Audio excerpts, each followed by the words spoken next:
dear friends, let's listen the gospel. The gospel according to Saint John, chapter 16, verse 33.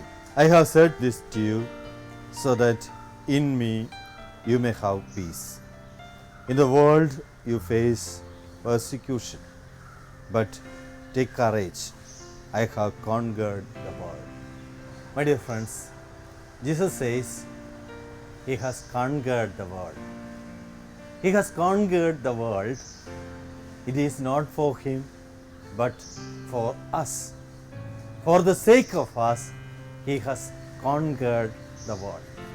And my dear friends, how did Jesus conquer the world? Jesus conquered the world through the medium of His cross. He was condemned and He was crucified, and by which He conquered the world. The redemption is derived from the suffering of Jesus. He suffered on the cross and thereby He redeemed the world.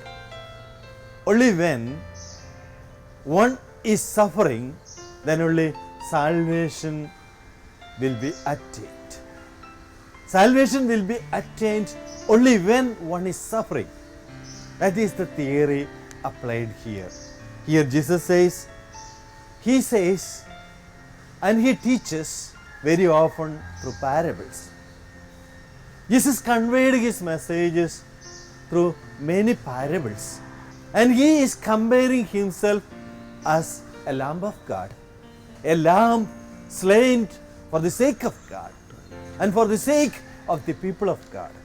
So when a lamb is slain, when a lamb is killed and its blood is spread around, the sins of the human race will be atoned. That is the actual Jewish faith. And basing on that Jewish faith, Jesus says He is the Lamb of God who came from heaven, and by His death the world has attained its salvation. The world has received its salvation through Him, or by His blood the world is saved. My dear friends, Jesus says again, He has got an enduring love for us.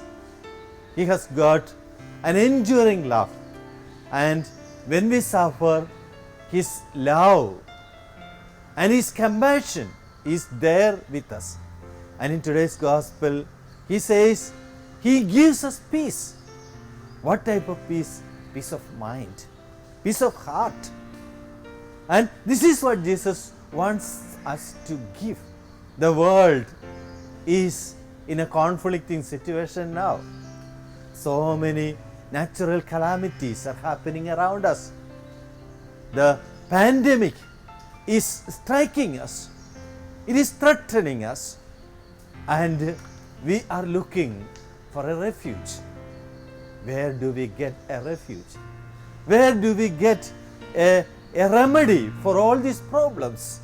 When we look at Jesus, He says, I will give you peace, peace of mind, and peace to the whole world. This is what Jesus says. I will give you peace, not only to you, but also to the whole world. And His gift is this peace. And that is why He says, I have conquered the world. Everything is under me. So I am able and I am powerful enough to give you peace. And if we want to get this peace, if we want to enjoy this peace that Jesus gives, we should come near to Him. We should come near to Him, and we should be ready to receive the peace that Jesus gives. And today, the peace is given through the Holy Spirit. The Holy Spirit is with us because it is the age of the Holy Spirit. And we are united and we are animated by the power of the Holy Spirit. The saving power and the saving presence of the Holy Spirit is always with us and is among us. And amidst these natural calamities, pandemics, and diseases and sufferings, the Spirit of God is with us. And if we are able to sustain, or if we want to be with God, we must be ready to surrender ourselves into the saving presence of the Holy Spirit among us. Let's recognize the saving power and the saving help of the Spirit of God among us, and let's surrender ourselves. Let's surrender our communities, our families, and the whole world into the saving power of the Holy Spirit. May the power of the Spirit be with us all, and may the saving and the redemptive work of Jesus save us today and forever. In the name of the Father, and of the Son, and of the Holy Spirit. Amen.